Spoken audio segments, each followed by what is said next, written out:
Senhor,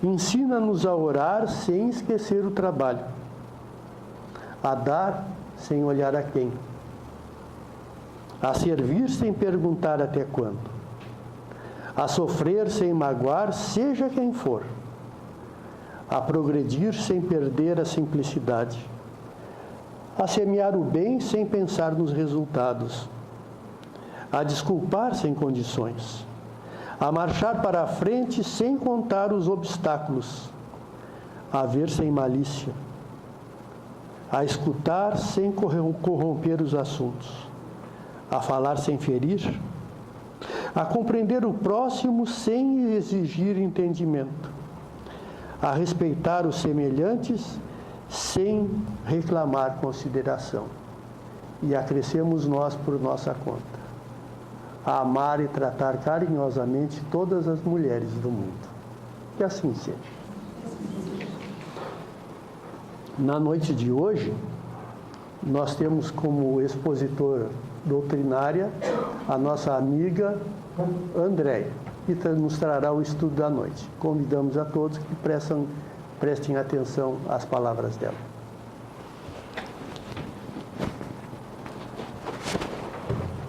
Então, uma boa noite a todos.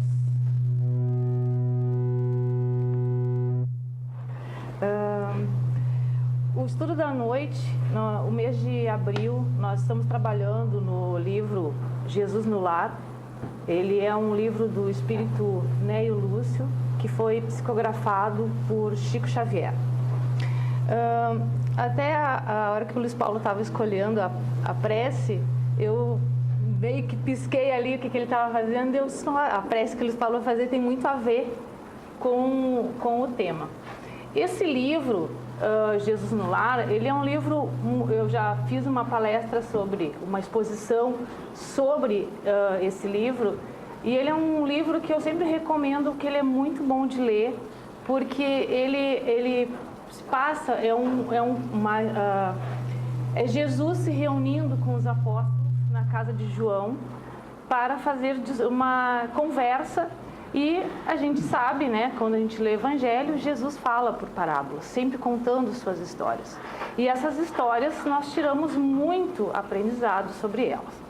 Então, a organização do estudo para a noite, eu vou contar a história do santo desiludido, e a partir daí nós vamos tratar de compreender essa história dentro do viés das obras básicas, principalmente o Livro dos Espíritos e o Evangelho.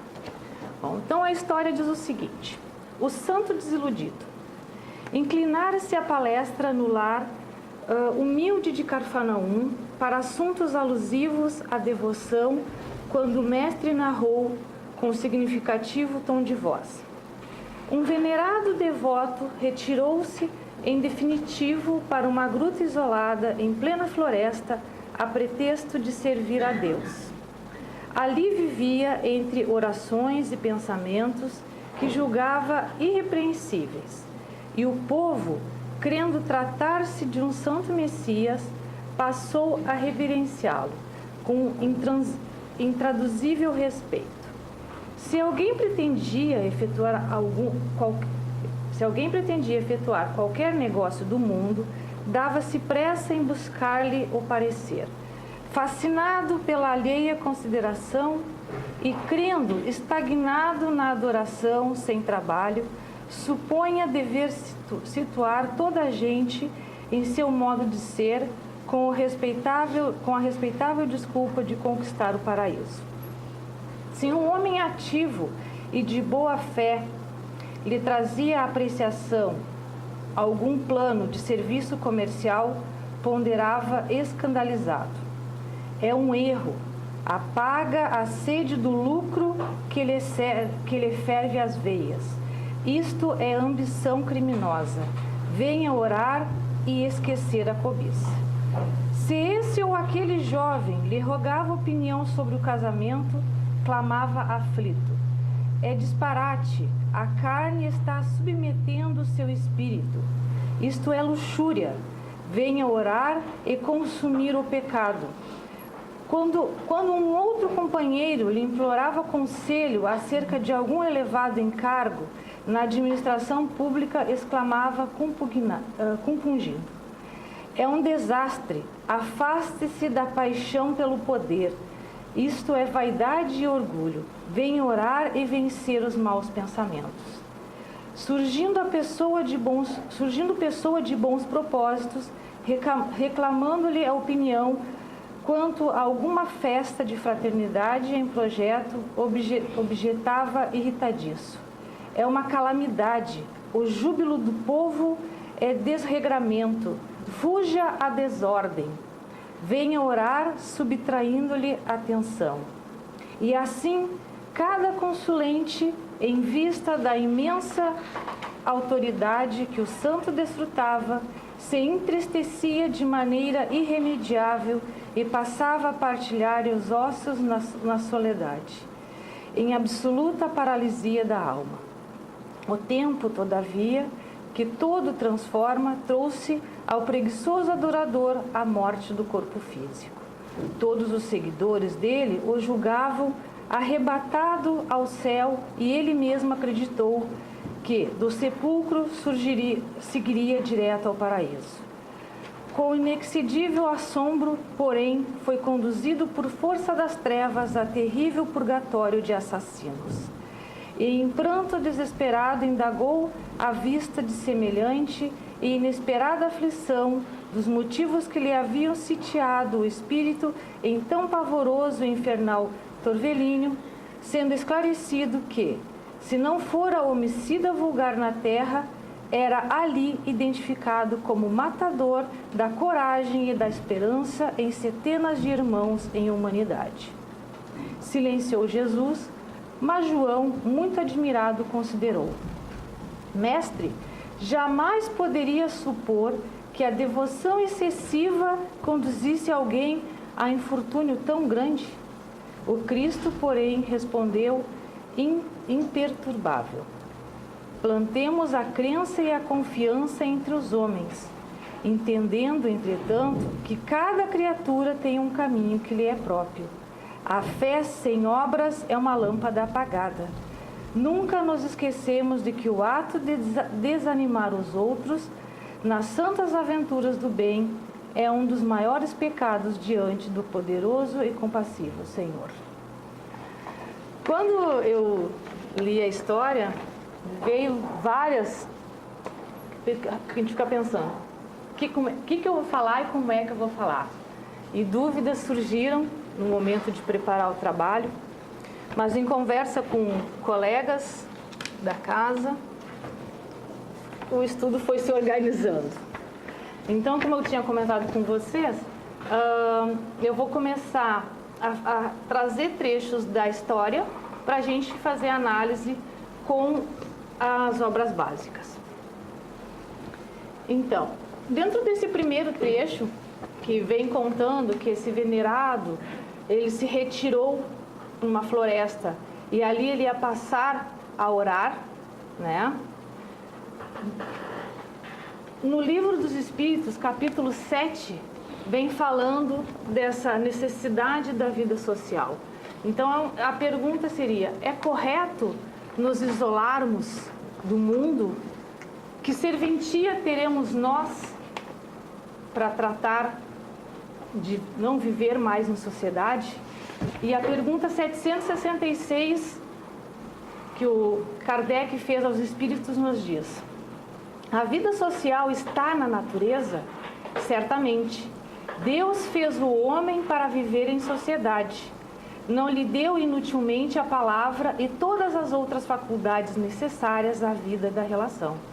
Então, todas as faculdades que nós temos, pensar, falar, ver, ouvir, caminhar, são faculdades que nos facilitam a viver em sociedade, a poder participar, praticar ações que é de comum a todos. Complementando a pergunta, a 767, é contrário à lei da natureza o isolamento absoluto? Sem dúvida, pois que por instinto os homens buscam a sociedade e todos devem concorrer para o progresso, auxiliando-se mutuamente. Nós estamos fazendo isso neste momento. Estamos aqui reunidos, né, para estudo, buscando o nosso progresso moral, cada um na sua maneira, na sua forma de ver, mas estamos numa comunidade, estamos em sociedade. Nós não conseguimos buscar esse progresso sozinhos. Na pergunta 769, diz o seguinte: concebe-se que, como princípio geral, a vida social esteja na natureza, mas uma vez que também todos os gostos estão na natureza, por que será condenável o do isolamento absoluto, desde que cause satisfação ao homem? Poderia pensar, não, mas eu me sinto bem sozinho, né? Os espíritos respondem: satisfação egoísta. Também há homens que experimentam satisfação na embriaguez. Merece isso uma aprovação? Não pode agradar a Deus uma vida pela qual o homem se condena a não ser útil a ninguém. Então, às vezes, por mínimas coisas que nós fazemos a outrem, nós estamos fazendo algo. Não estamos pensando somente em nós. E também, continuando no Livro dos Espíritos, a pergunta 770. Que se deve pensar dos que vivem em absoluta reclusão, fugindo ao pernicioso contato do mundo? Duplo egoísmo. E complementa a pergunta: mas não será meritório esse retraimento se tiver por fim uma expiação, impondo-se àquele que busca uma privação penosa? Fazer maior soma de bem do que do mal constitui a melhor expiação. Evitando um mal, ele cai noutro, pois esquece a lei do amor e da caridade. E às vezes eu montando esse texto, né, pensando, além de um egoísmo, a gente já chega a pensar que pode ser até uma ignorância nossa, acharmos que, muitas vezes a gente até ouve, né? Ah, mas eu não faço mal a ninguém, mas faz o bem a alguém? Né? Então não adianta pensarmos, né? Se eu não, eu vou me retrair, vou me ficar recluso, para que eu não vou prejudicar ninguém. Mas isso não importa aos olhos de Deus. Sim, temos que fazer o bem a outrem. Num outro trecho da história, fascinado pela alheia consideração, o crente, estagnado na adoração, sem trabalho, supõe a dever situar toda a gente em seu modo de ser, com a respeitável desculpa de conquistar o paraíso. Bom, então, para tratar desse trecho da história, no Evangelho segundo o Espiritismo, capítulo 18, temos o item 6, que está dentro. Nem todos os que dizem Senhor, Senhor, entrarão no reino dos céus. Nem todos que me dizem Senhor, Senhor, entrarão no reino dos céus. Apenas entrará aquele que me faz a vontade de meu Pai, que estás no céu. Muitos nesse dia me dirão, Senhor, Senhor, não profetizamos em teu nome? Não expulsamos em teu nome o demônio? Não fizemos muitos milagres em teu nome? Então lhes direi em altas vozes, afastai-me de mim, vós que fazeis obras de iniquidade. Então, ele achar que estava recluso, que ele ficaria orando pela comunidade, pelo mundo, ele estava fazendo algo de bem.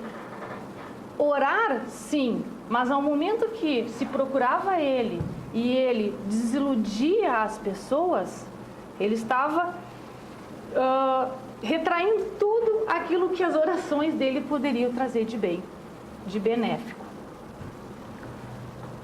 Continuando ainda no capítulo 18, o item 8, aquele, pois, que violar um desses menores mandamentos e que ensinar os homens a violá-lo, será considerado como o último no reino dos céus.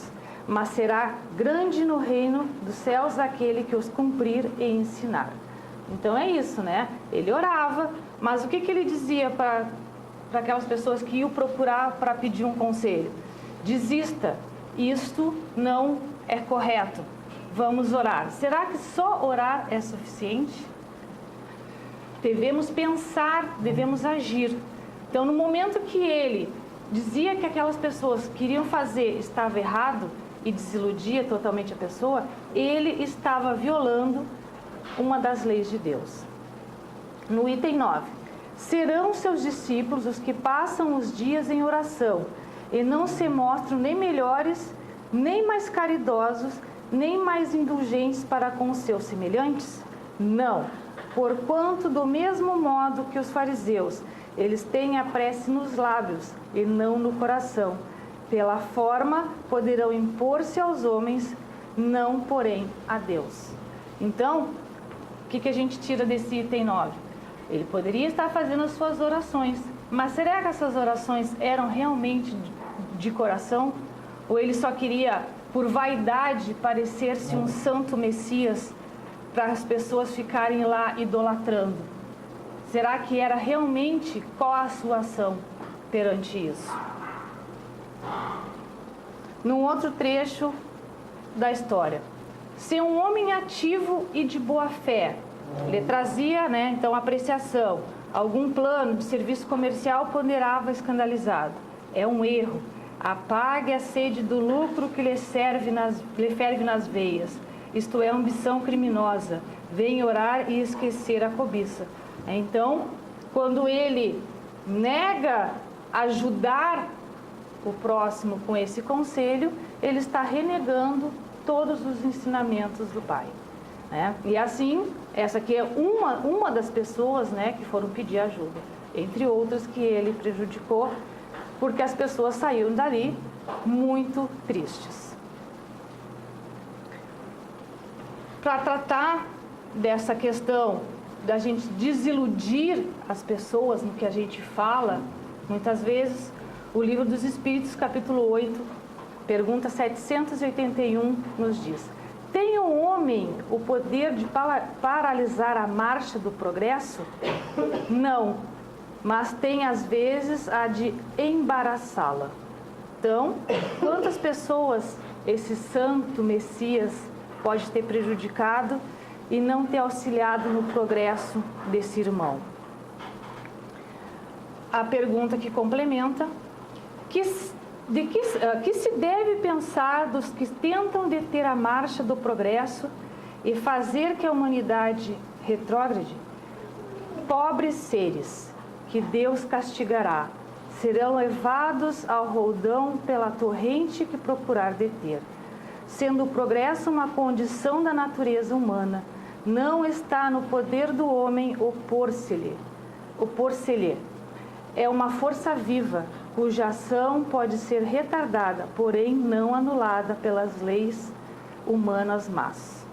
Então, por mais que ele tenha prejudicado esses irmãos, muitas vezes, de repente esses irmãos vão se recuperar e seguir no progresso. Mas ele, a cada vez que ele não auxiliava um irmão, ele sim estava se prejudicando. Então, nesse trecho aqui, que vem contando, que ele chegou o momento, ele desencarnou, e ele não foi para o céu, aonde ele achou que ele iria, e aí ele foi para o purgatório, e lá ele se pergunta: o que eu fiz de errado para estar aqui? Porque ele não tinha noção que aquilo que ele fazia para o mal, que ele ia ser prejudicado. Então, neste momento, ele busca ajuda e ele é alertado dos erros que ele cometeu. E aí, no Evangelho segundo o Espiritismo, também no capítulo 18, diz: serão seus discípulos os que passam os dias em oração, não se mostram nem melhores, nem mais caridosos, nem mais indulgentes para com seus semelhantes? Não, porquanto, do mesmo modo que os fariseus, eles têm a prece nos lábios e não no coração. Então, de novo, né, ele vem dizendo, que oração era essa? O que ele queria transmitir? Será que ele realmente tinha fé? Pela forma poderão impor-se aos homens, porém não a Deus. Afastai-vos de mim, vós cujo coração destila ódio e fel, que derramais o sangue dos vossos irmãos em meu nome, que fazeis que corram lágrimas em vez de secá-las.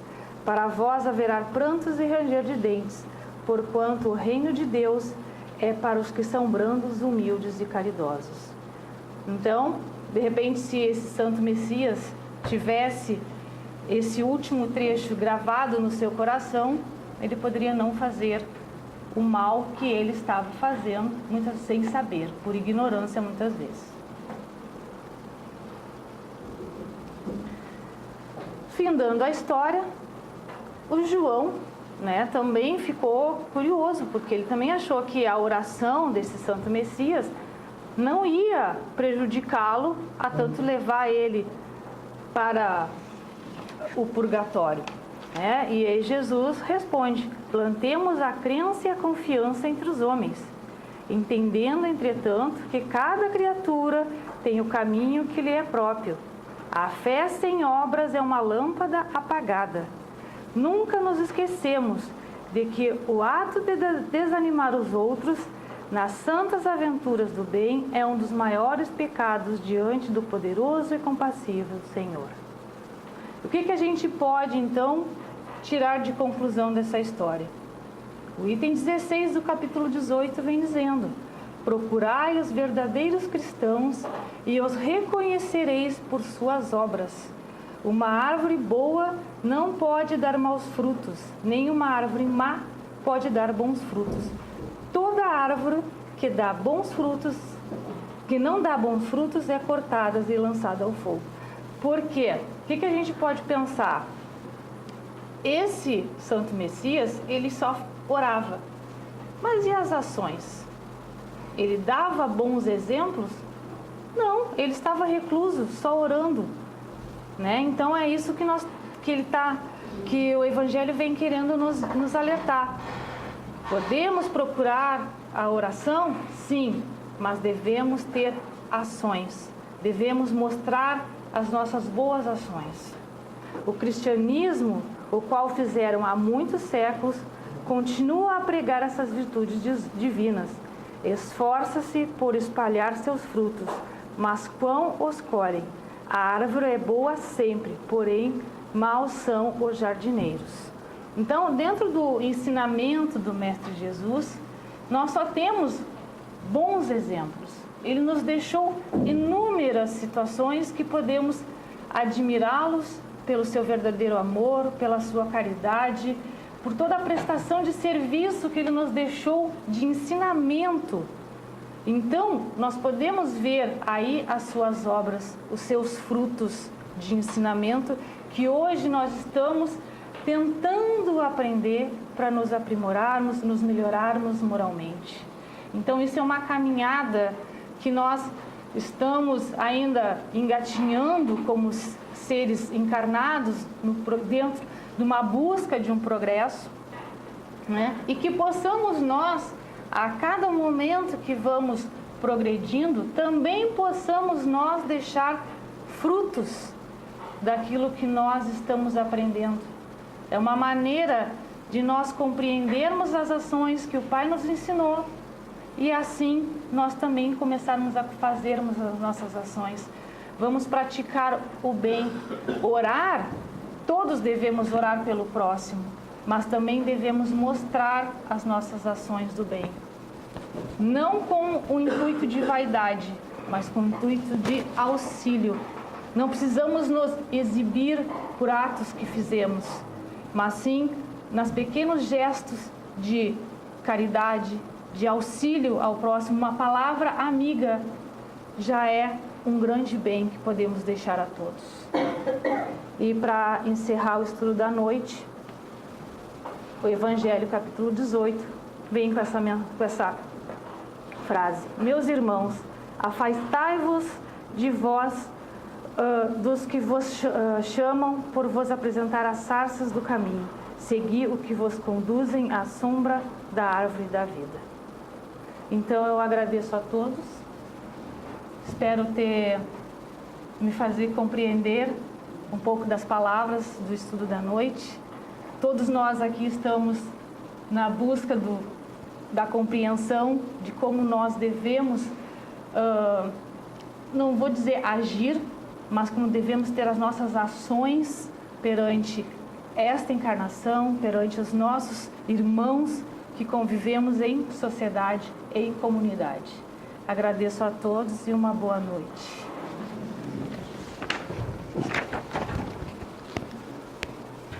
Nosso agradecimento também à nossa companheira Andréia pelo estudo que trouxe esta noite para nós. Agora, nós vamos modificar a nossa posição mental.